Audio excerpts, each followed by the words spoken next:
계속해서 히브리서 7장 이어가겠습니다. 오늘 11절부터 22절인데요. 우선 11절만 읽고 시작하겠습니다. 11절 레위 계통의 제사 직분으로 말미암아 온전함을 얻을 수 있었으면 백성이 그 아래서 율법을 받았으니 어찌하여 아론의 반차를 쫓지 않고 멜기세덱의 반차를 쫓는 별다른 한 제사장을 세울 필요가 있느냐. 아멘. 산악인들이 높은 산들을 이렇게 등반할 때 미리 사전에 산에 대해서 알아보고 가겠죠. 그냥 무턱대고 가다가는 나중에 낭패를 당하기 쉬우니까. 동네 산이라면 괜찮겠지만 험하고 깊은 산이라면 반드시 미리 학습을 하고 갑니다. 그게 필수죠. 뭐 백두산, 한라산, 지리산만 해도 굉장히 험하죠, 그죠? 혹은 뭐 저 외국에 있는 그 히말라야에 있는 에베레스트 산 같은 것도 말할 것도 없죠. 반드시 미리 그 산에 대해서 학습을 하는 그 내용을 줄여서 말한다면 산도 보고 나무도 보고 이렇게 말할 수가 있겠죠. 전체 윤곽을 미리 아웃라인을 다 보는 것, 이것이 바로 산도 보고 전체를 보는 것. 그리고 세부 등전 노선을 따라서 내가 어떤 코스로 얼마큼 가면 또 뭐가 있다, 그런 것들이 미리 이제 사전에 다 알아보고 가는 거. 이것이 바로 나무도 보고 이렇게 생각할 수 있겠죠. 우리가 이제 티맵을 가지고 어디 여행 갈 때도 다 마찬가지입니다. 처음 가는 길이라면은 사전에 티맵을 핸드폰으로 열어서 쭉 열어보잖아, 그죠? 어느 코스로 가는지, 뭐 국도로 가는지 이 티맵에 이제 안내를 할 때, 아니면 어디 뭐 순환도로로 가는지 고속도로로 가는지 그걸 미리 보고, 또 이제 RC로 나갔을 때는 복잡하잖아요. 그러니까 RC 나가자마자 직진하는지 좌회전하는지 우회전하는지 그런 것들은 더 확대해가지고 티맵을 이렇게 확대해가지고 살펴보고 가죠. 그런데 뭐 그렇게 보는 그런 나중에 세부적으로 보는 것을 또 나무로 본다, 이렇게 알 수가 있죠. 구원도 마찬가지입니다. 구원받기 위해서 신앙생활을 우리가 하고 있지만 그 시작과 과정과 구원의 끝이 무엇인지 전체적인 그 아웃라인이라고 하는 산을 또 봐야 되고, 또 세부적으로 삶 속에서 어떻게 구원을 이루어가는지 그것을 봐야 되는 거예요. 그 산도 보고 나무도 보고. 참 부합한 말이죠. 그런데 이 시대의 기독교인들은 이런 개념이 없어요. 산도 보고 나무도 보고 이런 개념이 없이 무턱대고 그냥 고고합니다. 무슨 목적으로 어디서부터 와서 어디로 가는지 모르고 그냥 천국 가고 싶다라는 그런 마음으로 열심히 종교 행위를 하고 있는데, 이런 것들을 갖다가 사도 바울은 향방 없는 싸움이다라고 질타를 하시죠. 제가 이제 오늘 오랜만에 본문하고 연결이 됐기 때문에 영원전 하나님의 창조 목적에 대해서 좀 잠깐 살펴보고 본문하고 연결시키려고 합니다. 그러니까 영원전 하나님의 창조 목적에는 하나님이 영원전에 설계가 있었어요. 설계, 작정. 하나님의 작정이 먼저 있습니다. 그거를 잠깐 언급을 하겠습니다. 가장 중요한 게 뭐냐면 하나님이 살고 계시는 영의 세계, 그걸 천국이라고 하잖아요. 그것이 실제 있겠죠, 그죠? 실존하겠죠, 그죠? 그래서 그 하나님이 영원 세계에 계신, 천국에 계신 그 하나님이 그러면 왜 이 물질 세계를 창조하고 인간을 그 안에다가 창조해서 넣고 그 인간으로 하여금 왜 구원을 하게 해서 다시 천국으로 데리고 가시려고 하는 그런 계획을 짰을까? 이런 생각들 해보셨어요, 혹시? 믿은 지 얼마 안 되면 뭐 잘 모르겠지만 믿은 지 많이 오래됐으면 그런 생각도 가끔 해보셔야지. 왜 하나님은 인간을 이 땅에 창조하시고 천국에 창조해가지고 그냥 같이 살게 하면 됐지. 이 땅에 창조해가지고 또 구원이라고 하는 그런 루트를 통해서, 과정을 통해서 구원을 시켜가지고 왜 천국으로 다시 돌아오게 했을까? 그런 생각을 해보지 않으셨어요? 성경을 통해서 우리가 알아질 수 있는 건 유추하는 것이지만, 물론 성경을 다르게 해석할 수도 있어요. 근데 저는 제가 생각할 때는 이렇단 말이죠. 첫 번째가 뭐냐면 하나님이 살고 계시는 그 천국이 너무 좋았던 거예요. 이게 인간 창조의 동기라면 동기예요. 그 천국이 너무 좋아. 근데 이 너무 좋은 천국을 당신 혼자서 누리기에는 너무 아까운 거예요. 그래서 그 속에서 사랑이 밖으로 발현된 거예요. 그래서 아들들을, 나와 대화가 통하는 그 아들들을 만들어서 같이 누리게 하자. 그 사랑의 발현이에요, 이게. 이것이 바로 동기가 되겠죠. 아까는 그 원인이고, 천국이 있다는, 너무 좋은 천국이 있다는 것은 원인이 되는 거고, 그 천국을 같이 나누고 싶어서 그 사랑의 존재들을 만들고 싶어 하는 것이 바로 동기가 되는 것이죠. 그래서 결국은 하나님 당신의 형상과 모양으로 닮은 아들들을 이 땅에서 만들어서 당신의 피로 값주고 사서 그를 온전케 해서 하늘로 끌어올리겠다라고 하는 것이 하나님의 창조 목적이에요. 우주 만물을 창조한 목적. 목적은 그러니까 당신의 피값으로 아들들을 만들겠다라고 하는 거죠. 마지막에. 우리가 세상에서도 결혼해서 아이가 생기면 그 엄마가 태에서부터 그 아이를 낳으려면 물과 피를 다 쏟잖아요. 자기 생명을 쏟아서 낳잖아요. 그래서 그 자식이 정말 자기처럼 그게 사랑스러운 거예요. 그런 과정이 없이 돈으로 주고 사왔다? 다른 어떤, 밖에서 어떤 조건으로 그 자기 아들 삼으면요. 그렇게 사랑스럽지가 않아요. 근데 자기가 목숨을 바쳐서 낳기 때문에 그 자식이 사랑스러운 거거든요.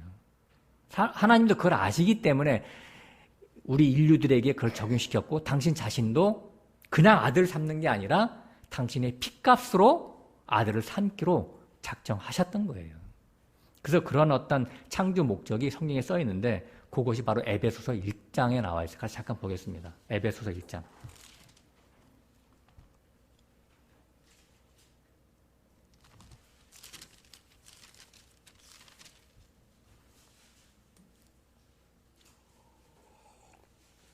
제가 몇 년 전에 에베소서도 이미 강해를 해서 있지만 제가 은혜를 알고 나서 다시 보는 에베소서는요. 굉장히 내용이 깊어요. 하늘하고 연관돼 있어요. 다시 한번 보겠습니다. 그걸 보면 이제 그 3절 잠깐 볼까요? 찬송하리로다. 하나님 곧 우리 주 예수 그리스도의 아버지께서 그리스도 안에서 하늘에 속한 모든 신령한 복으로 우리에게 복 주시되.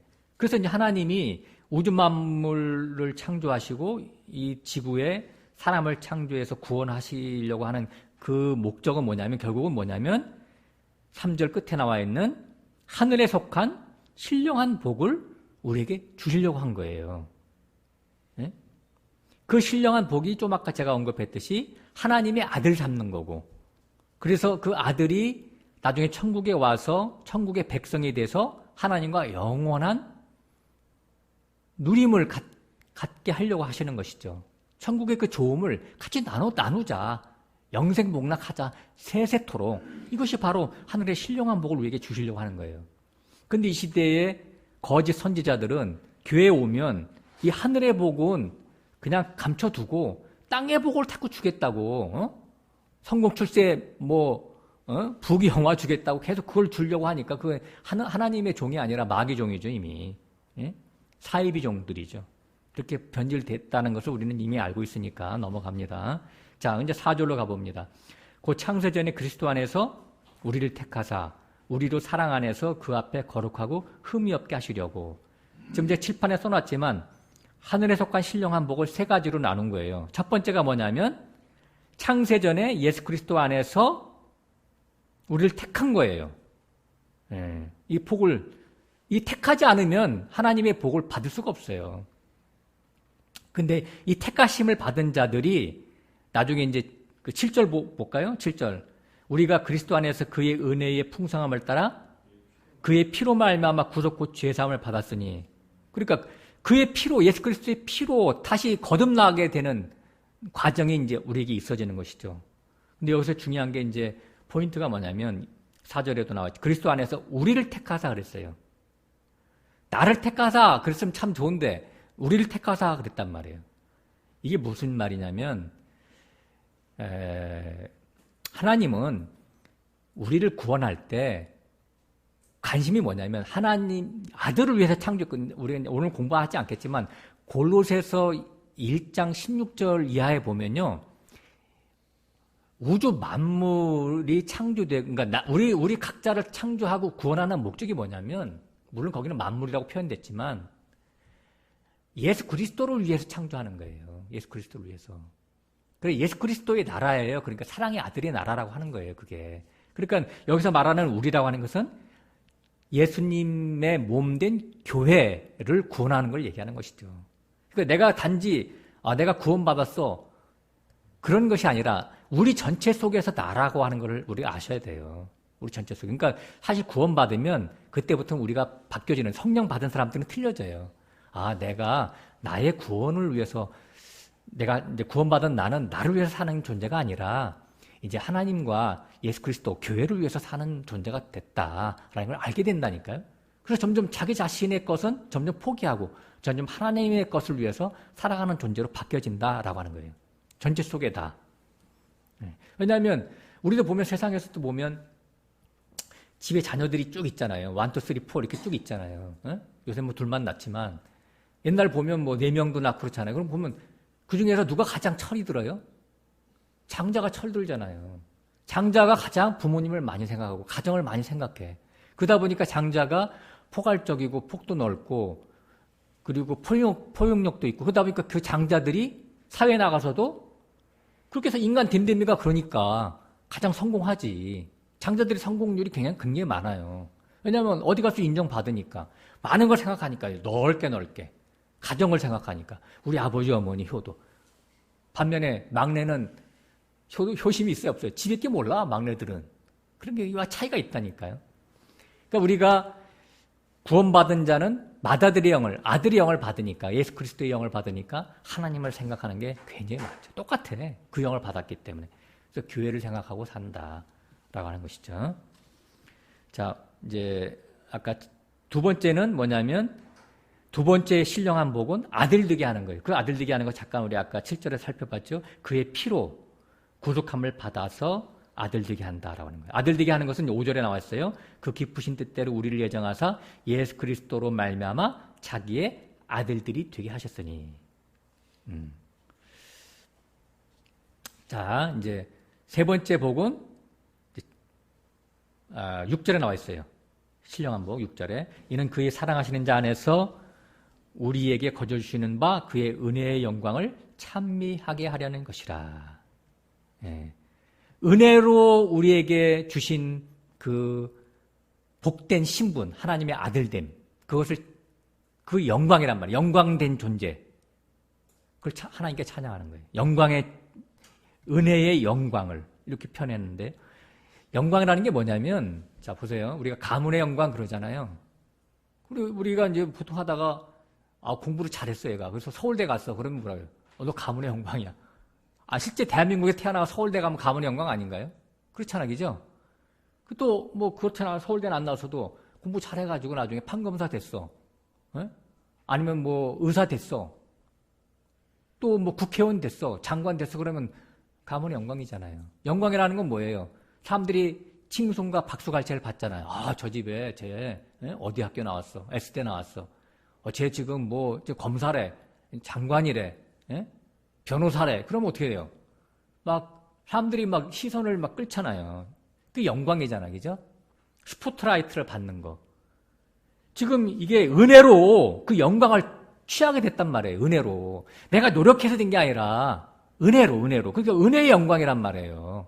은혜로 하나님의 아들됨의 영광, 천국 백성됨의 영광, 어린 양의 아내됨의 영광을 갖게 되는 거예요. 은혜로. 내가 노력해서 된 게 아니라. 그래서 그거를 가만히 있을 수 있겠어요? 그 영광이 막 저절로 주어졌는데 그때 가서 하나님을 찬양하죠. 하나님을 찬양. 나는 아무것도 아닌 무지랭인데 하나님 나에게 이런 남들은 여기 못 왔는데 남들이 취하지 못했는데 나는 취하게 하셨습니다. 난 잘난 거 하나도 없는데. 그리고 감사가 나오는 거잖아요. 찬양하는 거죠. 야, 그럼 그때 가보면, 천국 가보면 어때요? 이야, 세상에 이렇게 좋은 곳에, 이런 곳에 내가 하나님의 은혜로 오게 되다니. 이게 웬 말이냐, 웬 은혜냐. 에? 그죠? 입이 다물어지겠어요? 그럼 어떻게 되겠어요? 자연히. 하나님께 영광 돌리지. 찬양을 하지.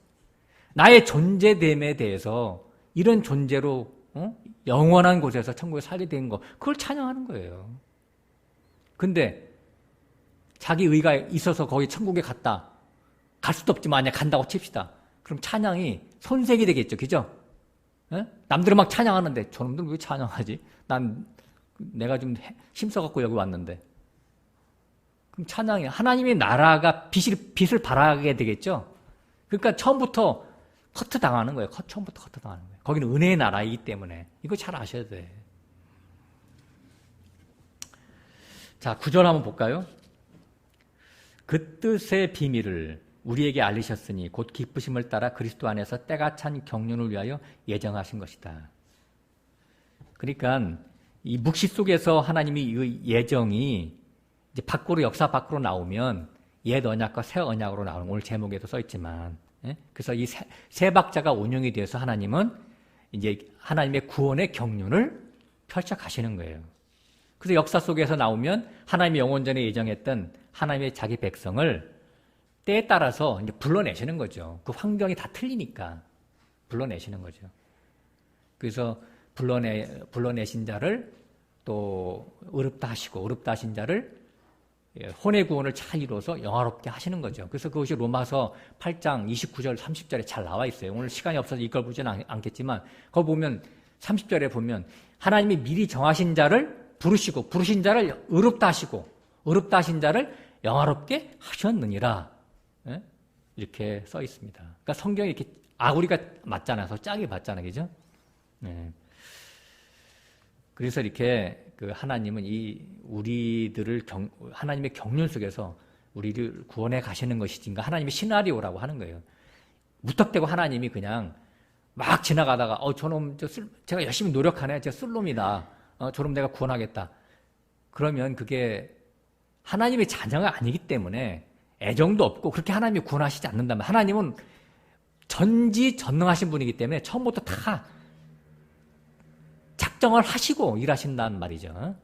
사람도 그렇게 하는데. 자, 하나님의 구원을 초간단어로 말하면, 제가 하나님의 구원의 처음과 끝을 초간단어로 말하면 이렇게 얘기할 수 있어요. 처음 하늘과 처음 땅이 새 하늘과 새 땅 되는 것이다. 이거 많이 들어봤죠? 제 설교에서 옛날에 창세기 1장에 7날의 비밀할 때 한 거잖아요. 그죠? 처음 하늘과 땅은요, 다른 게 아니라 사람의 영과 혼이에요. 영과 혼. 영과 혼이 처음 하늘과 처음 땅, 처음 만들어진 사람의 영과 혼은 창세기 1장 2절에 뭐라고 나왔어요? 땅이 혼돈과 공허와 깊은 흑암 가운데 있고 하나님의 신은 그 위에 운행하시다, 이렇게 나와 있잖아요. 그러니까 이게 땅이 왜 혼돈과 공허와 깊은 흑암이 있어요? 이 물리적인 땅이라면 그렇지 않잖아요. 그게 아니라 사람의 마음이 그렇다는 얘기예요. 자, 창세기 1장 1절에 보면 태초에 하나님의 천지를 창조하시니라 이렇게 써 있잖아요. 그 제가 옛날에 원어로 한번 했었죠. 그죠? 베레시트 바라 엘로힘 에트 하 샤마임 에트 하 에레츠. 베레시트라고 하는 건 뭐냐면 머리 안에서, 인친 머리 안에서, 베트 안에서, 로시 머리, 예수 그리스도 트 인쳤다. 그러니까 좀 아까 우리가 에베소서 얘기할 때 창세전에 그리스도 예수 안에서 우리를 택하셨다, 그 말이에요. 베레시트라는 말이 인친 머리 안에서, 십자가 복음 안에서 처음 하늘이, 땅이 새 하늘과 새 땅이 된다라고 하는 거예요. 그때 보면 바로 에트 하 샤마임, 그래서 하라고 하는 그 하늘이라고 할 때 앞에 정관사가 붙었어요. 그 하늘, 그 땅. 그게 뭐예요? 창세기 1장 1절이면 그 앞에 하나님의 말씀이 없으면 그라는 정관사가 나오지 않아야 되잖아요. 근데 정관사가 왜 나왔어요? 영원히 작정했던 하나님의 그 어떤 존재를 얘기하는 거라고요. 그 존재를 얘를 죄악 가운데서 구원 이룬 하나님의 아들 되는 그거로 만들어 가겠다고 하는 그런 차원에서 바로 그 정관사가 붙은 거예요. 더 설명을 좀 깊게 하고 싶으면 정해진 시간이 있기 때문에 제가 생략을 넘어갑니다. 예. 하나님이 우리 구원을 위해서 물에 갇혀있는 수면 위에 운행하시는 것은 물에 갇혀있는 그 존재를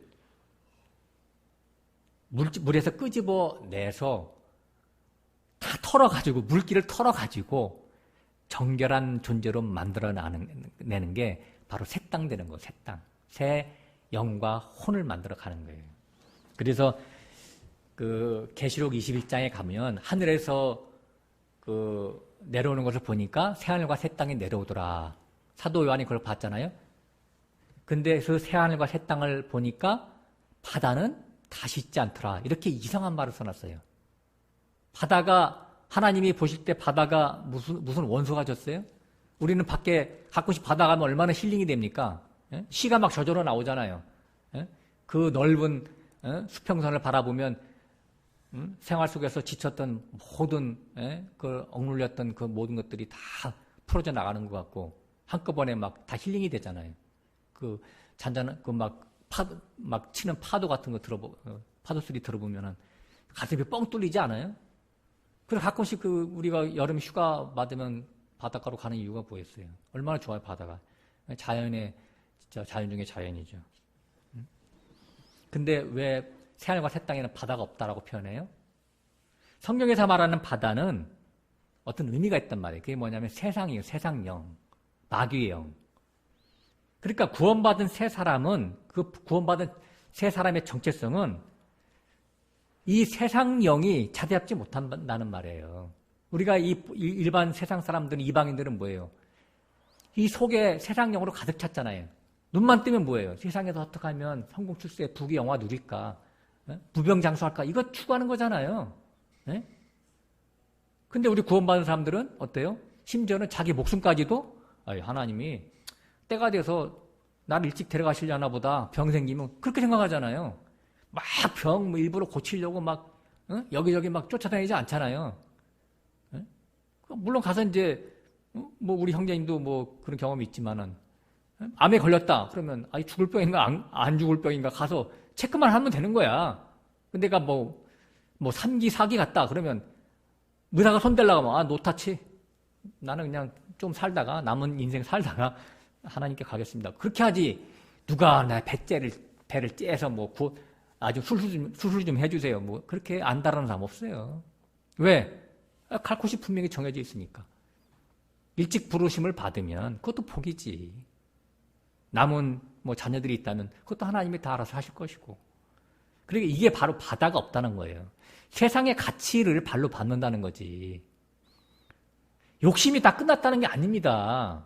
욕심을 우리가 계속 절제하면서 없애가는 게 물론 맞긴 하지만 죽을 때까지 우리 욕심 안 없어져요. 제가 해봐서 알아요. 그러나 절제는 되겠죠. 조금씩. 이방인들보다는 낫죠. 욕심이 완전히 없어진다는 게 아니고 목표는 욕심이 없어져야 되겠지만 그게 아니라 이 세상의 가치가 하등의 의미가 없다라는 것을 알고 그걸 계속 발로 밟는 그런 삶, 그게 바로 새 하늘과 새 땅이라고 하는 거예요. 그래서 갈라디아서 4장 6절에 사도 바울이 그러잖아요. 내가 세상에 대해서 못 바뀌고 세상도 나에게 못 바뀌었다. 그러니까 세상과 나는 바이바이 서로 남남이야 남남 이렇게 얘기하고 있습니다. 그래서 결국 뭐냐면 내가 사는 것은 내가 아니요 내 안에서 그리스도께서 사셨다. 나는 십자가에서 못 박혀 죽었어. 그러니까 내가 살아가는 거는 내가 사는 게 아니라 이제는 내 안에서 그리스도가 살아가시는 거야. 이게 바로 뭐예요? 바다가 없는 거지, 바다가. 그래서 이제 이런 구원의 과정을 제가 창세기 1장 할 때 7날의 비밀로 얘기했었잖아요. 그 7날의 비밀 중에서 앞에 거는 다 우슬이 차포 다 띄고 가장 중요한 게 6째 날이잖아요. 그게 거듭나는 거예요. 새 생명이 탄생되는 거예요.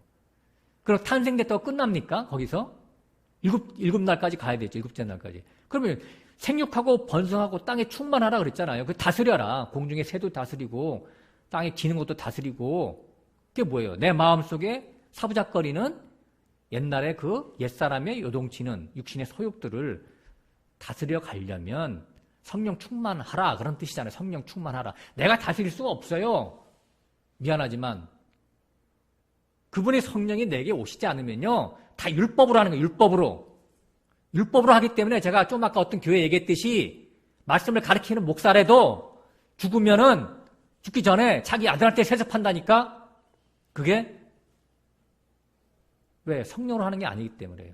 그 사람이 구원받지 못했다, 그게 아니라 구원받았어도 하나님의 은혜가 많이 상실되면 자기 의로 하는 거예요. 자기 의로. 예? 자기가 막 이렇게 하려고 하는 거야. 막 말씀대로, 문자대로. 그게 ABC를, 이 바닥을, 기초가 잘못돼서 그런 거예요. 죄인은요, 하나님 말씀 지킬 수 없습니다. 제가 그 결론 낸 거예요. 죄인은, 구원받았어도 죄인입니다. 그런 말씀 못 지켜요. 지킬 수 있다고요? 못 지킵니다. 그건 거짓말이에요. 구약의 율법이요, 신약에서는 예수님이 산상수훈에서 딱 말씀하셨어요. 산상수훈에서. 너 형제 미워하지? 너 살인자야. 너 음욕 품었지? 너 간음하는 자야. 너 탐심 갖고 있지? 너 도둑놈이야. 여기서 헤어날 사람이 있어요?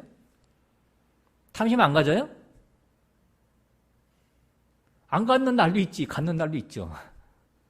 그러니까 이게 뭐냐면, 우리는 말씀을 왜 주시냐면, 말씀을 통해서 너 죄인이라는 걸 깨달으란 거예요.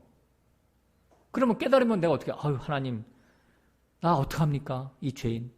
나 살려주세요. 하나님께는 항복하고, 예수 그리스도의 피로 다시 죄사함 받고, 또, 예수님 의지하라고 하는 예수님 의지하라고. 제가 은혜 복음으로 돌아선 게 바로 이것 때문에 오는 거예요.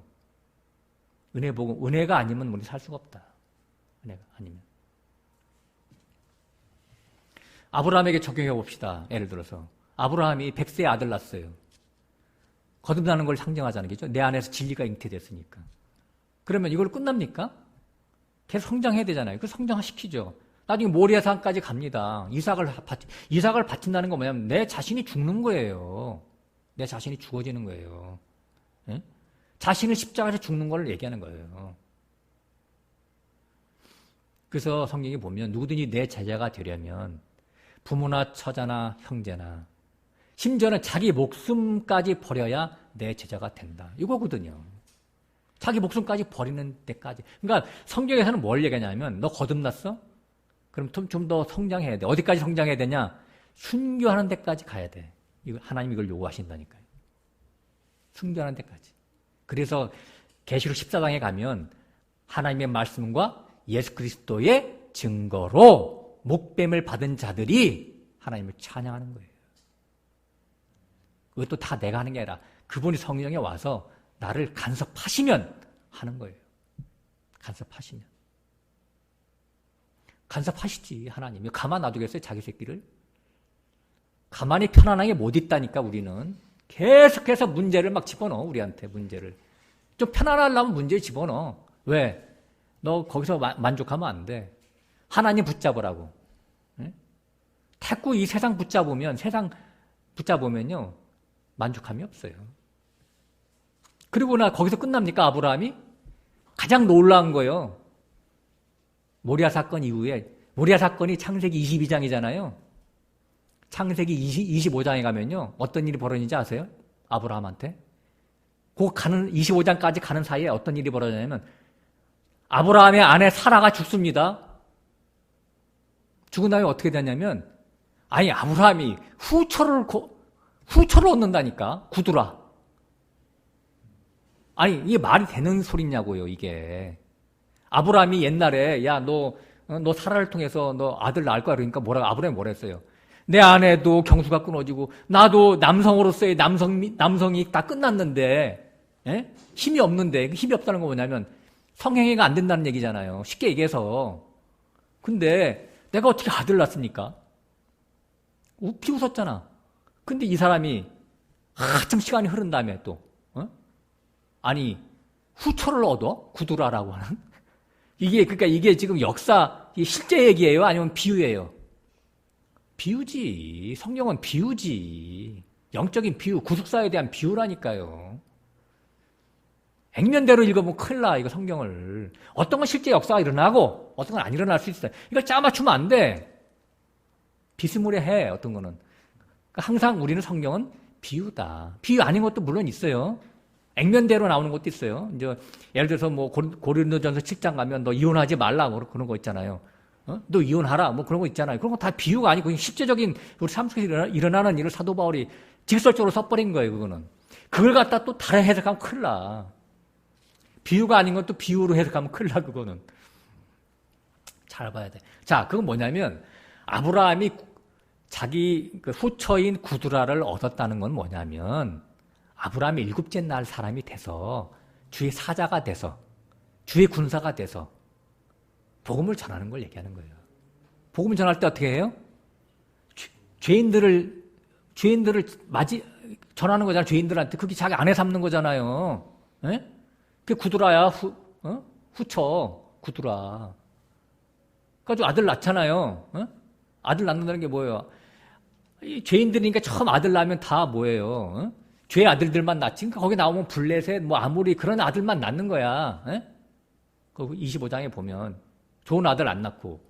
그러나 이제 그런 아들들이 이제 나중에 그 중에서 하나님 부르심을 받는 자들이 또 장성에 취해서 하나님 아들 되는 거죠. 이렇게 해서 하나님이 이렇게 아브라함을 통해서 구원의 완성을 우리에게 보여줬어요. 샘플로.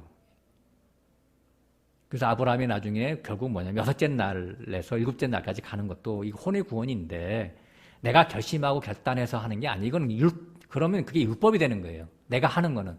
율법이 되는 건 왜 나쁘냐면 율법으로 하는 거면요. 내 의가 들어가, 내 의가. 그게 문제라니까.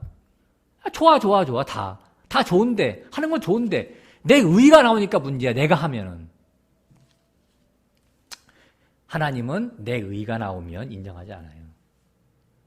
그래서 교회에서 봉사하는 것도 내 의로 하면 절대 안 돼. 하나님께 먼저 받은 거, 하나님, 나 같은 무지랭이가 큰 은혜 받았어요. 그 은혜 갖고 하는 거예요, 은혜 갖고. 은혜가 원동력이 돼서. 그러면 하나님이 그것도 다 받아주시지.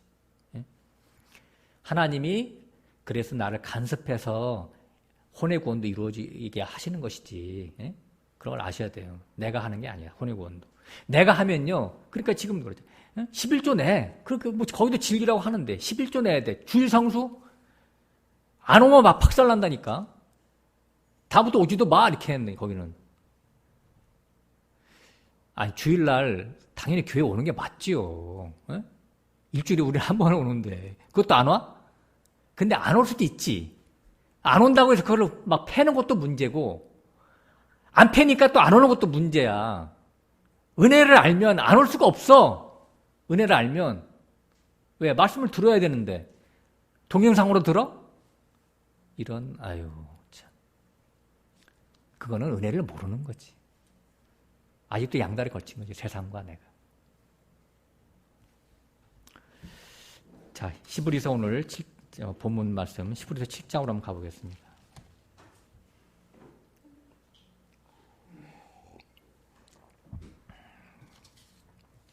장 11절 한번 다시 한번 읽어봅니다. 레위 계통의 제사 직분으로 말미암아 온전함을 얻을 수 있었으면 백성이 그 아래서 율법을 받았으니 어찌하여 아론의 반차를 쫓지 않고 멜기세덱의 반차를 쫓는 별다른 한 제사장을 세울 필요가 있느냐.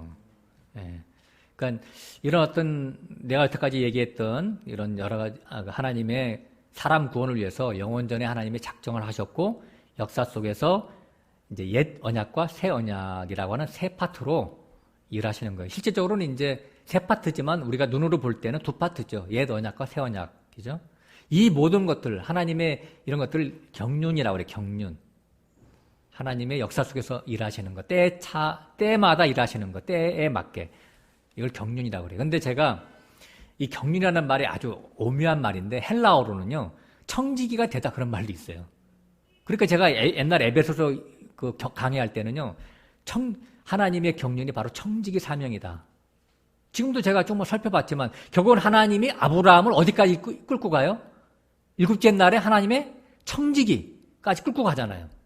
그러니까 하나님이 우리를 창조하는 목적은 뭐냐면 예수 그리스도의 장성한 분량까지 끌고 가는 거예요. 복음을 전하는 자까지. 그것까지 가는 거예요. 그러니까 하나님의 경륜이 어떤 워킹, 일하심으로 우리가 볼 수 있지만 그 일하심을 더 깊게 살펴보면 청지기까지 가는 거다라고 해석할 수가 있죠. 그래서 하나님의 역사 속에서는 옛 언약과 새 언약, 묵시까지 가면 영원전 예전까지 있는 거고, 옛 언약은 율법이고 새 언약은 복음이죠, 복음. 복음을 다른 말로 은혜. 왜? 나의 공로가 하나도 없이 그냥 거저로 주는 거니까 은혜. 근데 이런 옛 언약이라든가 새 언약은 누구한테 주냐면 하나님이 당신 백성한테 주는 거예요. 이스라엘 선민한테. 근데 이 하나님의 선민인 이스라엘 백성이 어떻게 생겨났냐면 아브람과의 언약에서 생겨났어요. 언약. 제가 히브리서 이번에 보면서요, 제가 5장부터 제가 말씀을 전하는 제가 은혜를 받고 있거든요. 제가 바로 앞에서도 우리가 몇 번에 걸쳐서 얘기했지만 아브라함이 구원받은 것은 아브라함의 능력으로 구원받은 게 아니라 하나님의 약속과 맹세로 구원받았다는 걸 알았죠? 그거 알았잖아요. 그럼 아브라함의 백성, 아브라함의 후손인 이스라엘 선민도 아브라함의 이제 씨에서 나온 거잖아요. 아브라함, 이삭, 야곱의 70명이 나중에 이제 이스라엘 선민이 된 거잖아요. 그것은 어디서 태어난 거냐면 바로 아브라함의 언약에서 나온 자들이에요. 언약에서. 그래서 창세기 15장에 보면 하나님이 아브라함과 언약할 때 내 후손이 400년 이방에 객이 됐다가 400년 만에 돌아올 것인데 그 전까지 그 이방에서 많이 이렇게 섬기고 종로로 타다가 4대 만에 이 땅에 돌아올 것이다. 이렇게 언약을 합니다. 그걸 헷불 언약이라고, 헷불 언약. 헷불 언약은 뭐예요? 그때 이제 짐승을 쪼개가지고 헷불이 지나갔다, 이제 그래서 헷불 언약인데, 제가 단축합니다. 시간이 없어서. 결국 예수 그리스도의 십자가를 통해서 당신의 백성들을 구원하시겠다라고 하는 언약이라고 하는 헷불 언약이. 그래서 이제 이 언약대로 이제 가나안 땅에 살고 있던 야곱의 70명이 기근이 당하니까 애굽으로 가잖아요. 요셉이 불러가지고, 그죠? 그래서 거기서 이제 요셉은 죽고 430년이 흘렀어요. 430년이 흐르는 동안에 70명이 몇 명이 됐어요? 오늘 퀴즈. 70명이 430년 동안 몇 명 됐어요? 이스라엘 몇 명? 출애굽할 때 몇 명? 250만 명. 250만 명에서 300만 명. 보통 250만 명으로 하죠. 장정이 60만 명이니까. 장정이 곱하기 4하면 250만 명. 그죠? 자, 250만 명이 이제 모세의 인도로 출애굽해서 다시 가나안 땅으로 들어가는 게 구원 얘기잖아요. 이 구원 얘기.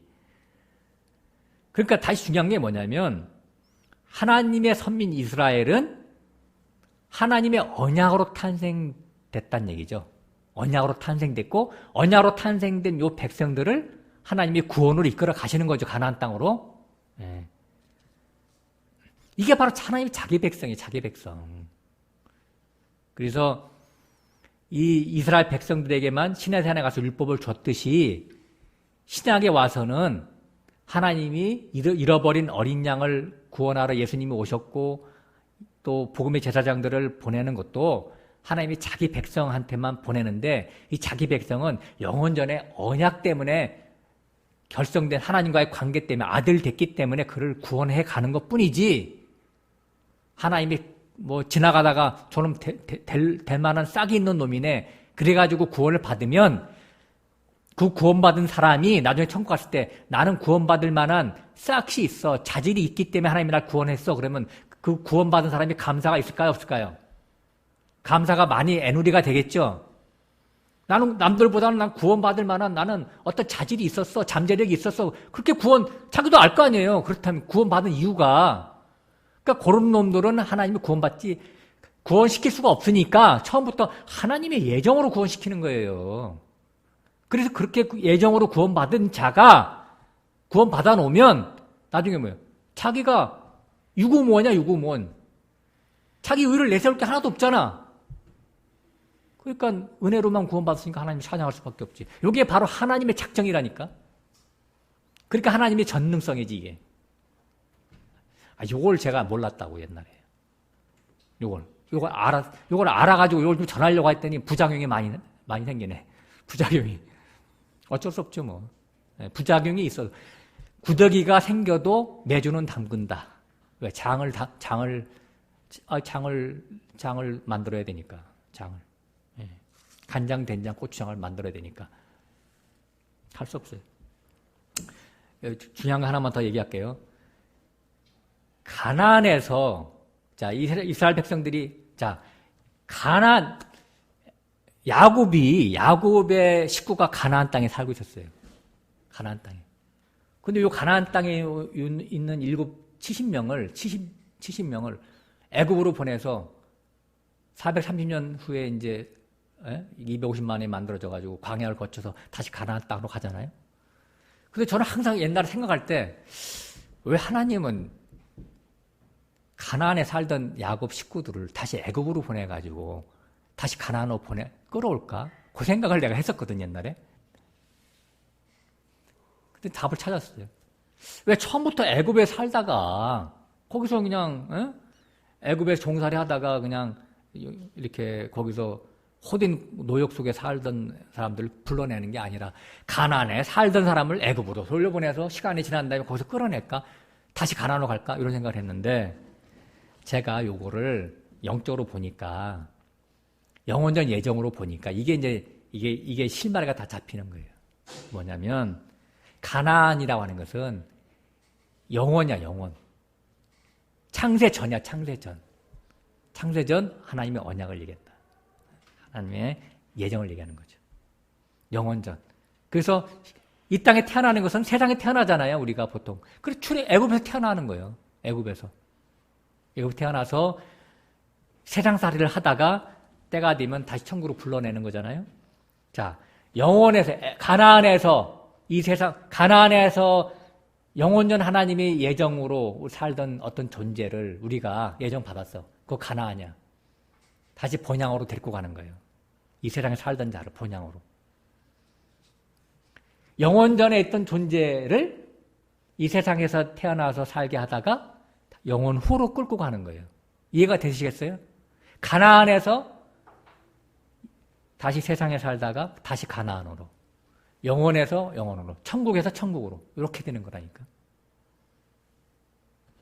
그래서 연어가 모천에서 살다가 바다에서 3, 4년 살다가 다시 모천으로 가는 거 하나님이 그 안에 DNA를 심어줬기 때문에 모천으로 가는 거잖아요. 우리 안에도 천국에 대한 DNA가 있어. 그래서 믿음의 선진들이 그러잖아요. 다시 돌아갈 본향을 사모하면서 살아갔다고 하잖아요. 히브리서 뒤에 쭉 나와요. 본향. 아브라함도 본향을 생각해서 다 참았다고 하잖아. 이 세상에서 살다가 지금 힘든 일이 있으세요? 참으세요. 어쩔 수 없어요. 좀 있으면 지나가. 지금 60 몇 세까지 다 사셨죠? 많이 참으셨어. 저도 어떤 때는 좀 이게 생활 좀 정리해버릴까? 이렇게 생각이 들 때 육신적으로 힘들어서. 근데 여태까지도 수십 년 잘 참아왔는데 조금만 더 참지 뭐. 이렇게 생각할 때가 있어요. 본향이 더 그리워, 우리는, 본향이.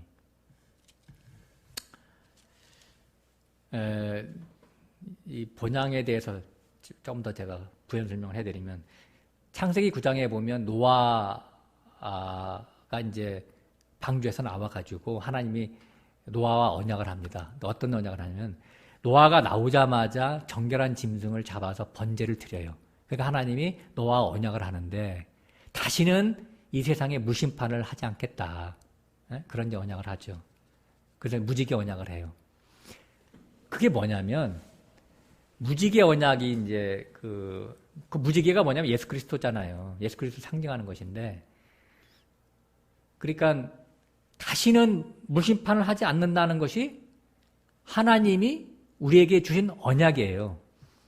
그러니까 예수 그리스도의 그 정결한 짐승이 뭐냐면 예수 그리스도의 피 뿌림을 통해서 우리에게 주시는 이 세계는 아무리 악해져도 다시는 무심판으로 죽이지 않겠다라고 하는 언약이잖아요. 그 무지개 언약이. 그러니까 뭐예요? 지금 이 세상 보면은 죄가 있어요, 없어요? 날로 죄가 더 창궐해 가죠. 그런데도 다시 하나님이 무심판하지 않는 이유는 뭐예요? 하나님의 무지개 언약 때문에 그런 거예요. 예수 그리스도의 피뿌림을 통해서 하나님이 이 세상을 덮어주시는 거예요. 은혜로. 그러니까 이 세상이 지금 존속하는 이유는 뭐냐면 은혜 때문에 존속된다니까.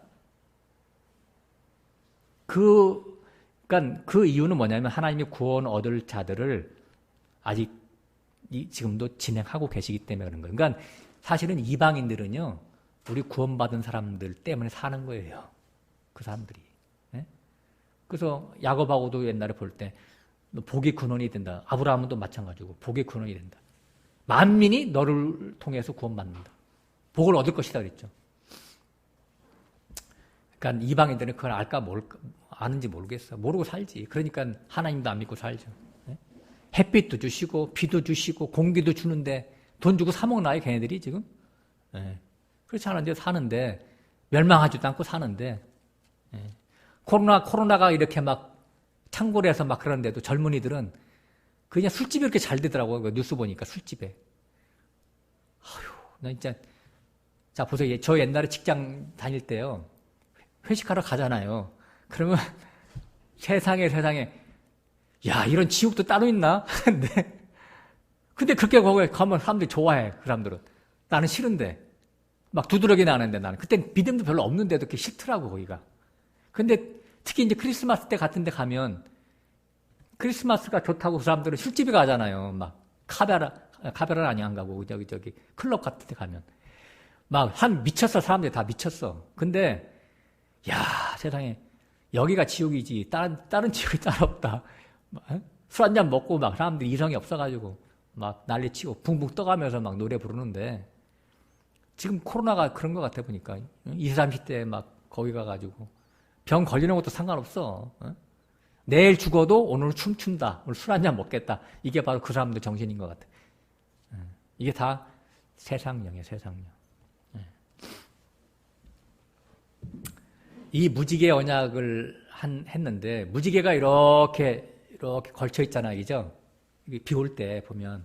그래서 이제 우리가 비 올 때마다 하나님이 언약을 해주셔가지고 무지개를 보고 있습니다만은 이 계시록 4장에 가보면 천상의 교회가 나오는데 거기 예수님으로 비유된 어떤 분이 보좌 앉으신 분에 대해서 비유가 나오는데 무지개가 그분인가 예수 그리스도의 머리에 둘렀다 그래서 둘렀다.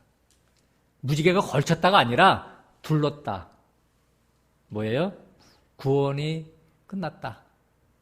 그러니까 무지개가 이렇게 한 바퀴 돌았다는 것은 영혼이 옛날에는 열려져 있었거든요. 영혼이 하나 이게 뭐냐면 이게 커다란 이게 이제 반지가 있단 말이에요. 반지가 영혼이잖아요. 반지가 우리가 결혼할 때 반지를 주는 것은 영혼이 당신 사랑하겠다 그런 뜻에서 반지를 주는 거잖아요. 뚝 끊었어 반지를. 그래가지고 영원 전에 예정했던 이 자를 역사 속에서 구원하다가 영혼 속에 끼워 맞추는 거잖아요. 그러면 때가 찬 하나님이 이방인들을 구원을 다 차면은 이 영혼을 딱 닫아버려. 무지개 언약이 끝나는 거예요. 그러면 이 무지개 언약이 둘러버리는 거예요. 둘러버려. 천상에서는. 미래적인 하늘에서는 이미 구원이 끝났다고 보고 이제 사도 요한이 이걸 본 거잖아요. 네. 그래서 구원이 끝나서 역사가 끝나서 완성된 모습을 사도 요한이 보고 그렇게 이제 무지개가 둘렀다 이렇게 표현한 것이죠. 지금도 비 오면 무지개가 보이는 것은 이게 무지개가 걸쳐 있는 것은 아직도 하나님의 구원 사역이 진행된다라고 하는 것을 강력하게 우리에게 시사해 주는 것이 바로 무지개입니다. 무지개. 예. 그게 그냥 저절로 있는 게 아니에요. 하나님이 비 올 때마다 우리에게 보여주는 거예요. 예. 성경을 통해서 깨달으라고.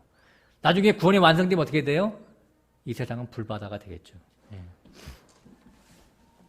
아무튼 다시 돌아가서 하나님이 그 선민 이스라엘에게 율법을 주시잖아요. 그죠? 율법을 주신 이유는 뭐예요? 아까도 잠깐 말씀드렸지만 율법을 통해서 구원받으라는 게 아니라 율법을 통해서 죄를 깨닫게 하는 거잖아요. 그죠? 그래서 율법 자체적으로는 사람을 구원하지 못합니다. 그래서 아까 11절을 읽었지만 온전케 못한단 말이에요. 구약의 율법으로는 온전케 못해. 사람 구원이 불가능해. 율법 하나만 갖고는. 짝이 있어야 돼, 짝. 새 언약이 있어야 돼. 그래서 이제 율법을 줘서 우리에게 죄인임이 밝혀지면은 구원자이신 예수 그리스도께 나아가서 용서함을 받아야 되잖아요. 이게 이제 완료가 되는 거예요. 근데 이제 예수 그리스도는 구약이 없다가 나타났잖아요. 근데 이제 히브리서 기자는 뭐냐면 예수 그리스도가 나타난 것은 갑자기 나타난 게 아니라 바로 구약의 말씀을 계속 해오던 구약에 몇 번 나타났던 그 멜기세덱의 반차를 따른 하늘의 제사장, 하나님의 제사장이다, 예수 그리스도가. 그거를 지금 히브리서 계속 5장부터 계속 얘기하는 거예요. 갑자기 예수가 나타났다고 하면 예수를 안 믿으니까 유대인들한테 그런 얘기를 하는 거야. 아까 먼저 지난주에 11주 얘기했지만, 야, 너희들이 가장 존경하고 있는, 유대인들이 가장 존경하고 아버지로 섬기고 있는 그 아브라함이 멜기세덱에게 11조를 바치지 않았느냐. 근데 그 멜기세덱 반차를 따라서 예수 그리스도가 오셨다. 라고 하는 것이죠. 그 새 언약이신 예수 그리스도가 지금 멜기세덱의 반차를 따라서 아론의 반차가 아닌 멜기세덱의 반차를 따라서 대제사장직을 영적으로 수행하시는 분이다라는 것을 지금 논리적으로 지금 변호하고 있는 거예요. 사도 히브리서 기자가. 그래서 이제 율법을 우리에게 주신 목적은 율법을 통해 죄를 깨달으라고 줬는데 이스라엘 백성들은 착각을 했죠. 율법을 잘 지켜서 의로워지려고 했던 것이죠. 그래서 이제 그 시내산 율법을 보면은 출애굽기 24장에 잘 나와 있는데 모세가 그 시내산 꼭대기에서 하나님께로부터 율법을 받아가지고 내려와서 백성들한테 그 낭독을 합니다. 낭독을 하니까 이스라엘 백성들이 뭐라 그래요? 그 율법을 우리가 잘 지키겠나이다 이렇게 보장을 하죠. 약속을 하잖아요. 그러니까 너희들이 이 말씀을 잘 지켜라. 그 십계명을 주니까 이스라엘 백성들이 잘 지키겠나이다 그랬어요. 그래서 서로 약속을 했는데 서로 계약을 했어요. 계약을 하고 이 계약이 도장을 딱 찍어야 되겠죠. 계약서를 쓰면 그죠? 그 계약서가 뭐냐면 소를 잡아가지고 번제와 화목제로 드리고 피를 단에다 뿌렸어요. 이게 계약서 찍은 거예요. 우리도 도장 찍을 때 인주 찍잖아요. 인주가 무슨 색깔이에요? 빨간색. 피를 너와 내가 이게 여기서 인주 없으면 뭐래요? 엄지로 찍잖아. 엄지. 인장 찍잖아. 인장. 이게 뭐예요? 내 피 빼고 너 피 빼고 그래가지고 피로 이거 계약서 쓴 거야. 이런 뜻이에요. 그게 다 옛날에 여기서 나온 거라니까. 그걸 안 지키면 어떻게 계약서 다 계약금 건 거 다 끝나잖아요. 그죠? 예. 근데 이제 이 계약서를 하나님과 사람이 계약서를 썼어. 이걸 쌍무계약이라, 쌍무계약. 근데 하나님은 요놈들이 계약을 지킬 수 없다는 것을 알아요, 몰라요? 하나님은 알고 계시지. 인간들은 미련해서 모르고. 그래서 하나님이 요놈들이 못 지킬 걸 알으니까 성막을 또 계시하는 거예요, 금방. 성막을. 그래서 하늘에서 준 모형대로 마당 뜰 있고 성소, 지성소 이걸 만들으라고 하잖아요. 그 성막이 뭐예요? 한마디로 해서. 그 짐승의 피를 흘리는 거잖아요. 내가 죄 졌을 때 짐승의 피를 대신 흘리는 거잖아요. 구약에서는. 근데 실제로는 뭐예요? 그게 예수 그리스도의 피 흘리심으로 인간의 죄를 다 사해주겠다는 하나님의 복심이 거기 숨어 있는 거였잖아요. 그죠? 그게 뭐예요? 한마디로 은혜잖아. 성막은 은혜. 성막은 뭐냐면 예수님이고 예수님은 뭐예요? 하나님의 긍휼하심이잖아요. 하나님의 은혜잖아요. 그죠? 예. 은혜의 상징이야. 하나님의 은혜의 상징. 그러니까 하나님의 은혜가 아니면 우리는 구원받지 못한다니까. 그냥 자기 자신이 주제를 파악을 못하니까 내가 하나님 말씀 지켜서 구원받겠다 이렇게 까부는 거고, 신약에서도 성경 내가 하나님 말씀 잘 지켜서 내가 혼의 구원을 이루겠다 그래가지고 막 주일 성수 잘 지켜 11조 철저히 내 이런다니까. 물론 우리는 하나님의 말씀을 잘 지킬 필요가 있지요. 명령을 했으니까 하나님이 피 흘리기까지 싸워야 되지요. 그러면 우리가 항상 이깁니까? 넘어지잖아요. 넘어졌을 때 은혜를 생각하라고 하는 거예요. 은혜 안으로 돌아오라는 거예요. 아, 하나님, 나는 안 되는군요. 나는 죄인이군요. 나 주님의 은혜 아니면 나는 살지 못하겠습니다. 그래, 그 말을 듣고 하나님, 그래, 네가 이제 비로소 내 뜻을 알았구나. 내 안에 와라. 하나님은 70번씩 70번이라도 우리를 용서하신다니까요. 왜? 내가 그런 존재인 걸 알아. 나는 죄밖에 지을 수 없는 존재인 걸 안다니까. 그러니까 우리를 용서하시는 것이지. 근데 그걸 모르고 그냥 자기는 좀 율법을 지켰어. 자기 의가 있어. 그러면 율법을 좀 못 지키는 사람 보면 어떻게? 저놈들 은혜, 율법도 못 지켜. 나는 천국 가는 게 마땅한데 저놈은 천국 가지 못하겠네. 이렇게 나온다니까. 정죄하고 심판하는 거예요. 그래서 제가 저기 안양에 있는 그 교회에 이런 말 하면 또 안 되지. 하여튼 그런 진리 모임이라 하지만 자꾸 이렇게 남을 정죄하고 심판하고 하는 그런 것들은 은혜가 결여되어 있다. 안타까움이 제가 옛날에 항상 있었지만 그래서 제가 얘기를 하는 거예요. 은혜 아니면 안 된다. 은혜 아니면 성경을 제대로 보지 못하는 거다. 아무리 진리를 알아도 하나님이 하나님 볼 땐 인간 다 똑같아. 고놈이야. IQ 140이나 IQ 90이나 똑같다니까. IQ 70이나 50이나 똑같아요. 하나님은. 근데 지가 공부 좀 더 했다고, 성경 좀 더 안다고, 너 성경 좀 더 알아서 더 풀이했어. 너 구원. 너 성경 좀 모르니까 너 구원에서 제외. 이렇게 하시겠어요, 하나님이? 그러니까 이게 사람이 지식으로 진리를 공부해가지고 구원을 얻겠다고 하는 이 발상 자체가 어불성설이죠. 이 감옥에서 제가 나왔다니까. 감옥에서. 기쁘지 않겠어요? 저는 날마다 기뻐요.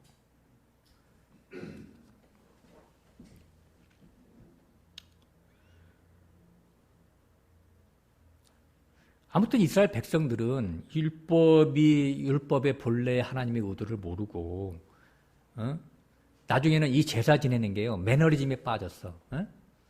우리 하나님은 짐승 제사를, 그냥 소하고 양을 되게 좋아하시나 보다. 비둘기도 좋아하시나 보다. 자기 능력에 맞게 그냥 무슨 쪽만 있으면, 일만 있으면 하나님께 가서 맨날 제사 드리네. 제사 드려. 이게 제사가 변절된 거지. 하나님이 제사가 좋았겠어요? 아무 잘못도 없는 짐승의 피를 막 흘리는 게 좋으시겠어요? 하나님, 당신이 만든 창조물인데.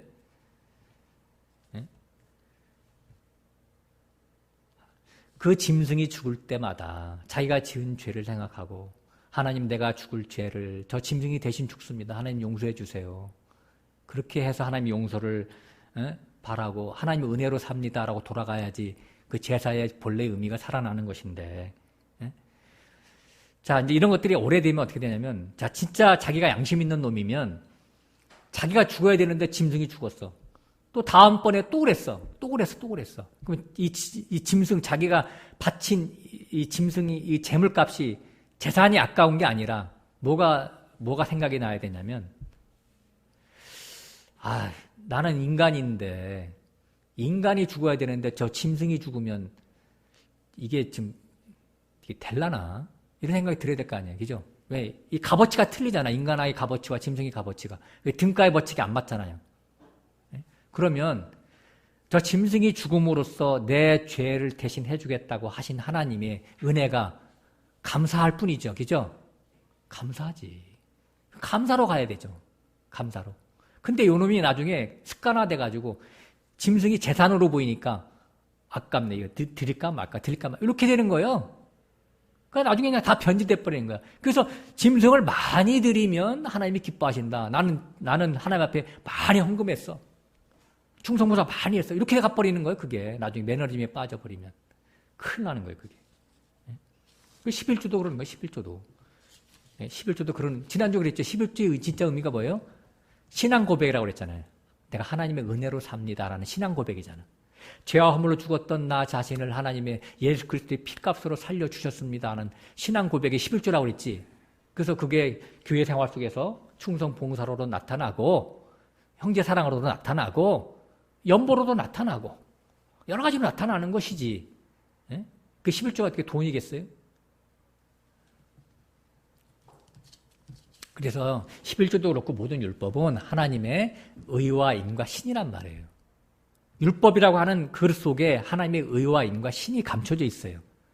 그래서 이게 의와 인과 신이라고 하는 내용물이 없이 그냥 율법만 준행하면, 종교의식만 하면 그게 죽은 거예요. 그래서 문자는 죽이는 것이요, 영은 살리는 것이다 라고 하는 거죠. 왜? 백날 해도 하나님의 의사성을 모르고 인간의 의만 힘써서 하는 거니까, 인간의 의가 나타날수록 뭐예요? 하나님의 의가 죽어지는 거예요. 그러니까 하나님을 힘써 거역하는 것이 되는 것이죠. 이게 참 아이러니한 거잖아요. 그러니까 하나님 앞에서 은혜 받지 않은 자가 충성 봉사 열심히 할수록 그 자는 자기 의를 많이 쌓는 것이고 더 많은 사망 가운데 가는 것이고 하나님을 더 많이 거역하는 것이라니까요. 그게. 그래서 이 짐승제사가 나중에 형식이 되고 습관이 돼가지고 말이죠. 이사야서 1장 같은 데 보면 나 이제 저 짐승이 타는 냄새, 저 짐승의 그 기름 냄새, 이제 질렸다. 하나님 그러시잖아요. 그 말라기야서 1장 보면 야 누가 저 성전 문 좀 닫아라. 성전 문 열어놓으니까 사람들이 매일 와가지고 짐승 제사 드리는데 나 저 짐승 제사 이제 받기 싫다. 이렇게 하잖아요. 미가서 6장 7절에는 내가 무엇으로 하나님께 경배할까? 천천의 수양이냐? 아니면 만만에 흐르는 강물과 같은 기름으로 할까요? 아니면 내 맏아들을 죽여서 하나님께 경배할까요? 아니면 내 육신의 어떤 열매를 통해서 하나님 앞에 경배를 할까요? 그러니까 내 자신의 맏아들 말고 계속 내 몸에서 난 자식들을 죽여가면서 하나님께 경배할까요? 그렇게 나온다니까요. 짐승도 아니고 맏아들도 아니고 네 몸에서 난 어떤 것도 아니야. 하나님은 받으시지 않아요. 하나님은 원하시는 게 뭐예요? 너가 죄인인데 네가 사는 것은 하나님의 은혜로 산다는 것을 알아달라는 거. 이거 딱 하나예요. 은혜. 그런데 이런 걸 모르고 인간이 자기가 펄펄 살아가지고 자기가 뭔가 하나님 앞에 자꾸 드리려고 하니까 하나님께 받지 않았는데 하나님께 드리려고 하니까 뭐가 나가요? 인간 자기께 자꾸 나가는 것이지. 인간 거를 하나님이 받으시겠어요? 다 그 썩은 것, 그 똥인데 다 오물인데, 배설물인데 자꾸 자기 걸 드리려고 하니까 안 되지. 11절에 아까 읽었지만 레위 지파가 율법을 받았다고 써 있어요. 받아가지고 제사 직분을 수행했죠. 레위 지파만 그 율법을 그 제사 제도를 진행했으니까. 그 아론이 또 대제사장 했었고, 그리고 우양을 이제 제물로 삼아서 짐승을 드렸던 구약의 모든 율법 제사 제도가 다 모형이고 그림자였다라는 거예요. 왜? 온전함을 이룰 수가 없으니까. 사람의 죄를 대속할 수가 없으니까. 또 하나님의 아들을 만들 수가 없으니까. 그렇게 했었다라고 하는 거예요. 그래서 이제 11절에 끝에 보면 멜기세덱의 반차를 쫓는 별다른 한 제사장을 세울 필요가 있게 됐다 이런 얘기죠. 그죠? 있게 됐다. 여기서 보면 별다른이라고 했는데 헬라어로 헤테르, 전혀 다른 인간의 생각하지 못한 그런 뜻이에요. 하늘에서 와야 될 제사장이어야 된다는 그런 뉘앙스가 있는 거죠. 별다른 한 제사장이 필요했다. 레위 지파가 아니라 유다 지파였죠. 13절, 14절 한번 읽어볼까? 이것은 12절. 제사 직분이 번역한 즉 율법도 반드시 번역하리니 이것은 한 사람도 제단 일을 받들지 않는 다른 지파에 속한 자를 가리켜 말한 것이라. 우리 주께서 유다로 쫓아나신 것이 분명하도다. 이 지파에는 모세가 제사장들에게 관하여 말한 것이 하나도 없고. 아멘. 그죠? 레위 지파가 아니라 유다 지파로 멜기세덱의 반차를 쫓은 예수 그리스도가 났죠. 이거는 충격이고 파격이잖아요. 파격. 그죠? 파격이죠. 그러니까 예수님이 유다 지파에서 나온 제사장이라서 이제 옛날 바리새인들이 이를 용납을 하지 못하고 죽여버린 거예요. 근데 막바로 예수 그리스도께로 가면 이제 뭐 사람들이 이상하게 생각하니까 미리 묵시적으로 이제 시행하는 일이 있었는데 유다 지파에 속해 있던 다윗 왕이 그 사실은 제사장직을 수행했어요. 읽어보면 성경을 읽어보면. 그래서 에봇을 제사장들이 분명히 있는데 거기 보면 몇 번이나 그런 게 나와요. 제사장 보고 야 아비아달 제사장 보고도 야 그 에봇 좀 갖고 와봐라. 그럼 자기가 대제사장 역할을 하는 거예요. 하나님께 물어요 자기가. 자 에봇에는 뭐가 있냐면 우림과 둠빔이라는 게 있죠. 묻는 거예요. 그게 판결, 빛과 판결하는 뜻이거든요. 하나님의 빛을 받아서 판결하는 거예요. 그게. 그러니까 하나님께 묻는 거예요. 그게. 하나님, 내가 저 아모리 사람과 내가 전쟁을 해야 되는데 지금 치러 갈까요? 말까요? 이렇게 물어봐. 예를 들어서 그럼 치러 가라. 그만둬라. 이렇게 한단 말이죠. 그러니까 그걸 누가 하냐면 대제사장이 해야 되는데 그 제사장 옆에 있는데도 에봇 갖고 와서 지가 했어. 그게 좀 이상하잖아. 그죠? 그러니까 제사장직을 한 거야. 다윗이. 다른 사람이 하면 죽잖아요. 근데 다윗은 그걸 했단 말이에요. 또 노비라고 하는 데 가서는 자기 장인 사울 왕한테 쫓겨가다가 노비라고 하는 데 가가지고 거기 제사장이 있었잖아요. 성막이 있었는데 거기 가가지고는 그 떡이 없어서 나 쫓아오는 사람들에게 배고픈데 떡 좀 달라 그러니까 야 일반 떡은 없고 방금 그 떡상에서 내려온 떡이 있다. 그건 아무나 먹는 게 아니죠. 누가 먹어요? 제사장들만 먹는 거예요. 제사장들만. 그걸 줄 테니까 먹을래? 그래서 주세요. 먹었단 말이에요. 그건 뭐예요? 자기와 자기 휘하 따르는 자기 군사들은 다 제사장이란 뜻이잖아. 신약적인 개념으로 볼 때. 우리가 다 제사장이잖아요. 그러니까 우리 떡상에서 내려온 떡, 따끈따끈한 떡을 우리가 다 지금도 먹고 있고 먹어야 되는 거지. 이런 것에 대한 비유다 말이죠. 그래서 이 다윗 계통을 통해서 예수님이 오시게 되잖아요. 그래서 마태복음 1장 1절에 보면 아브라함과 다윗의 자손 예수 그리스도의 족보다 이렇게 나오잖아요.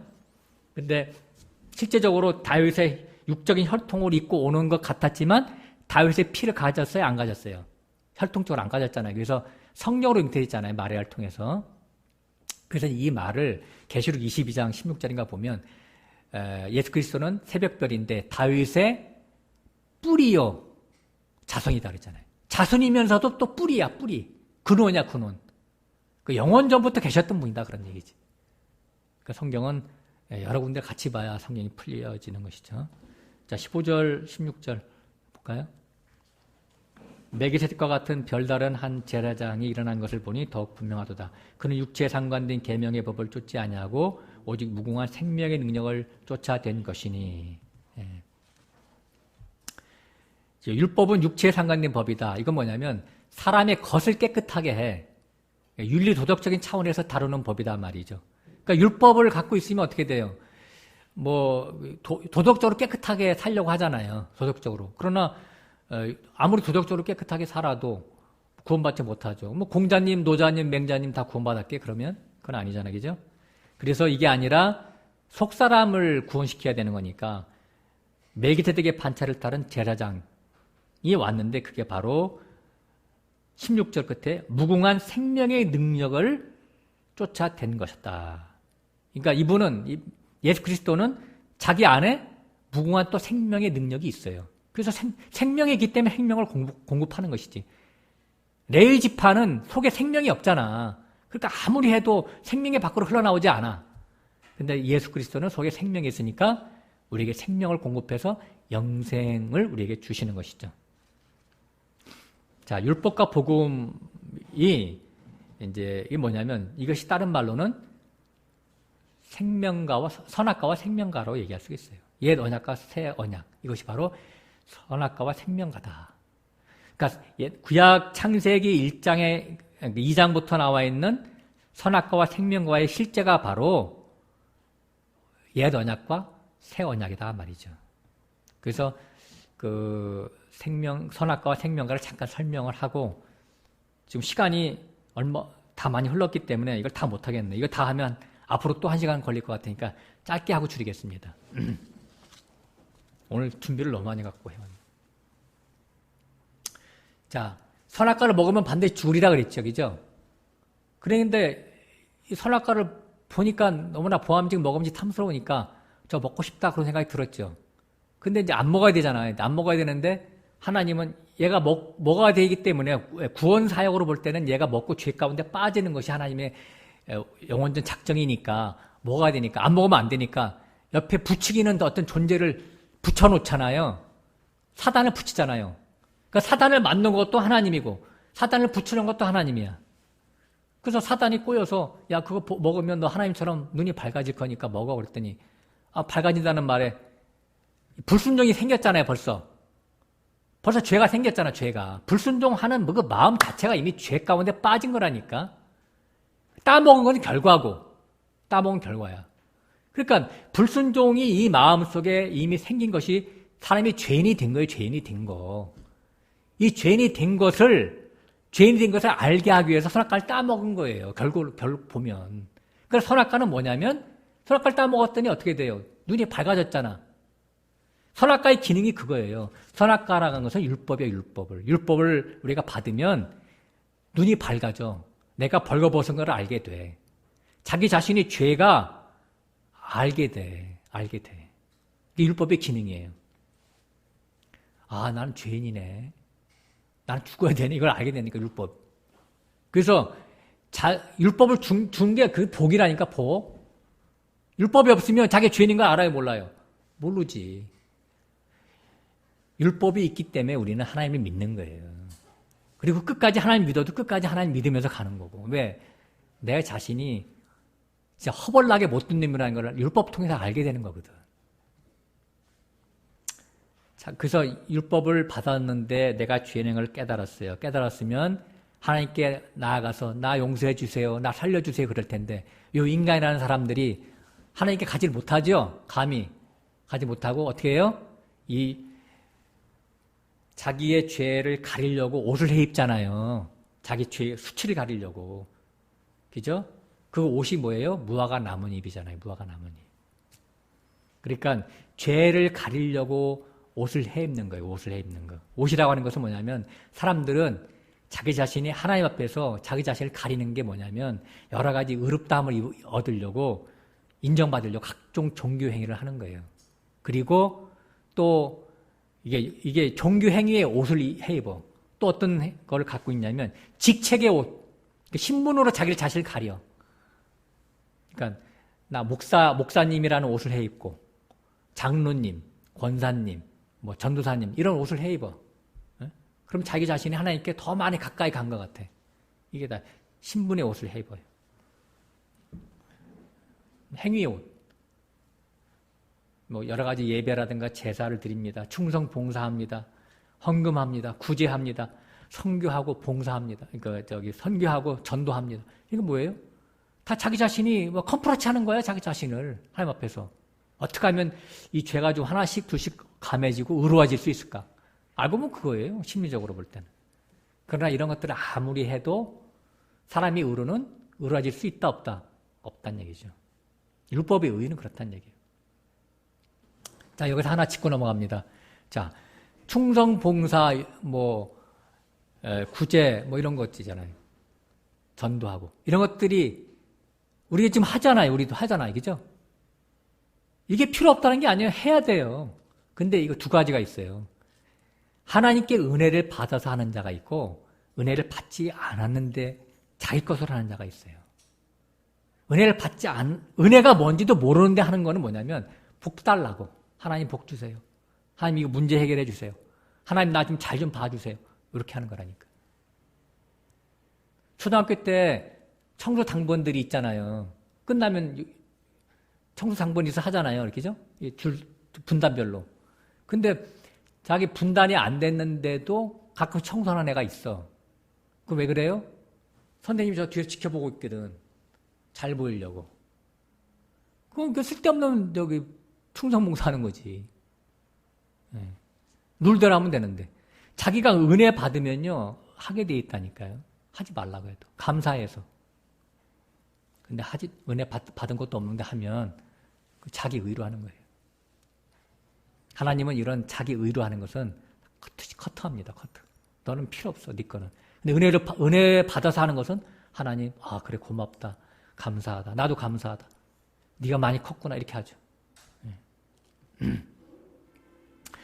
이걸 커트시키고 사람의 의가 아닌 다른 의를 우리에게 주시는데 그게 바로 예수 그리스도의 의예요. 성경에서는 창세기에서 뭐냐면 이게 가죽 옷으로 비유되어 있죠. 예수 그리스도의 의만이 우리가 살 수가 있어요. 죄인이 살 수가 있어요. 하나님은 나는 상대하지 않아. 예수님만 상대해, 예수님만. 나는 죄인이기 때문에 상대할 가치가 없어. 그래서 나는 예수님을 붙잡아야 돼. 하나님 앞에 가려면. 하나님 앞에 가려면. 예수님을 꼭 붙잡고 있으면 예수님이 그분이 날개로, 두 날개로 나를 품어주신다니까. 예수님이 그랬잖아요. 내가 너희를 품어주려고 왔는데, 암탉이 날개 품듯이 암탉이 새끼를 품듯이 너희를 품으려고 했는데 너희들이 다 도망쳤다 그러잖아요. 왜? 자기 의가 있는 사람은 그걸 하나님의 은혜를 수용하지 않아. 수용하지 않는다. 도망간다니까요. 그 성경 그걸 얘기하고 있어요. 그래서 그 예수 그리스도의 의로 비유된 가죽옷을 하나님이 와서 해 입혀 주시잖아요. 가죽옷은 뭐예요? 어떤 정결한 짐승이 죽은 거예요. 죽어서 옷이 나온 거죠. 그러니까 예수 그리스도의 희생으로 우리의 죄값이 다 처리가 되는 것이죠. 범죄한 아담과 하와가 언제 죄사함 받았어요? 저 옛날에 이게 참 궁금했었어요. 가죽옷을 입고 그래서 하와가 막바로 그건 나오잖아요. 가죽옷을 입고 좀 이따 하와가 뭐라고 나오면 산자의 어미가 되는 거잖아요. 최초로 산자가 되는 거예요. 최초로 구속받은 자가 되는 것이죠. 시간이 많이 지났는데 5분만 얘기하고 끝나겠습니다. 그럼. 자, 구원은 그러니까 옷 입는 얘기. 누구 옷을 입느냐. 내 행위로 옳다함을 인정받는 나의 옷을 입을 것이냐. 나로서는 도저히 불가능하니까 예수 그리스도를 믿음으로 입는 예수 그리스도로 옷 입을 것이냐라고 하는 것이죠. 그래서 창세기 27장에 보면요. 옷 얘기가 나오는데 야곱이 그 팥죽 한 그릇을 가지고 이제 에서로부터 강탈을 했잖아요. 장자권을. 그러니까 장자권을 강탈을 했으니까 그다음부터 또 사건이 이어져야 되겠죠. 그죠? 그 사건이 이어진 게 뭐냐면 갑자기 아버지 이삭이 에서를 부릅니다. 야, 내가 너한테 이제는 축복을 해줘야 되겠으니까 별미를 나한테 해서 가져오면 내가 너에게 축복을 해줄게. 이렇게 해서 에서가 듣고 밖에 들로 이제 사냥하러 나갑니다. 근데 그 말을 누가 들었어요? 엄마 리브가가 들었어요. 야곱은 안 들었어. 리브가가 듣고 야 야곱아 아빠가 니네 아버지가 여차저차 이렇게 했는데 내가 대신 축복받게 해줄게. 그러니까 야곱이 뭐라고 하냐면 내가 맞아 죽을 일이 있습니까? 내가 아버지 저주를 받아가지고 죽어야 되겠습니까? 아니야, 내가 다 알아서 해줄게. 그래가지고 엄마가 음식을 다 맛있는 별미를 해주고 해가지고 이제 준비한 다음에 야곱에게 에서의 옷을 입힙니다. 그리고 야곱은 맨들맨들하니까 에서는 털옷으로 털이 많은데, 그러니까 염소 털로 여기 가장을 해요. 손도 싸주고 여기 목덜미도 싸줘. 그래가지고 준비해가지고 이제 갔어요. 그랬더니 아버지 부르니까 내 아들아 왔느냐 그렇게 이제 부릅니다. 그러니까 내가 목소리가 이제 야곱 목소리잖아요. 그러니까 내가 누구냐 그러니까 아버지의 맏아들 에서로 소이다 이렇게 하는 거예요. 참 이게 기가 막힌 비유예요. 아버지의 맏아들 에서로 소이다. 우리가 하나님께 나갈 때 누구 이름으로 나가요? 아버지의 맏아들 예수님입니다. 너 누구야? 저 김기태입니다. 그러지만 안 되고 또 예수님 이름으로 왔습니다. 이렇게 하고 나가야 돼요. 그래야지 저주받지 않는다고요. 네? 털옷이 살렸듯이 우리도 예수님의 그 맏아들의 옷을 입어야 우리가 살 수가 있어요. 하나님의 은혜를 붙잡고 가야 우리가 살 수 있다라고 하는 거예요. 시간이 없어서 오늘 여기서 마치겠습니다. 기도하겠습니다.